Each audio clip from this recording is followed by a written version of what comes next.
Et puis un lot d'échantillons de terre et de rochers lunaires ramenés par la sonde chinoise Change est arrivé au Musée national de la Chine à Beijing. Il devrait être offert au regard du public en masse et un récipient spécial a été conçu à cet effet. Reportage de nos confrères de CCTV+. Après ses débuts au Grand Palais du Peuple ce lundi, l'échantillon de terre et de rochers lunaires a été amené au Musée national au centre de la capitale. Pour montrer cet échantillon au public, un réceptacle spécial a été créé. Fabriqué à base de cristaux artificiels, ce réceptacle tient son inspiration de la forme des vaisseaux rituels en bronze d'il y a environ 3000 ans. Sa hauteur de 38,44 cm représente les 384 400 km de distance entre la Terre et la Lune.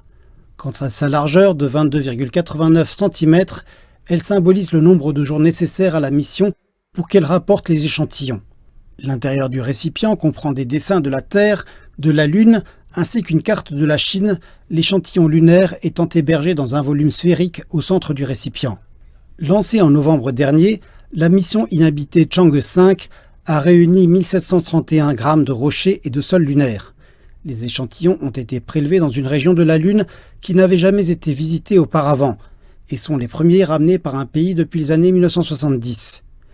Les échantillons de cette région pourraient permettre aux scientifiques d'en comprendre davantage sur les origines et les bases de la Lune, ainsi que de poser le travail de base pour des missions plus complexes de prélèvement d'échantillons, peut-être sur d'autres objets célestes.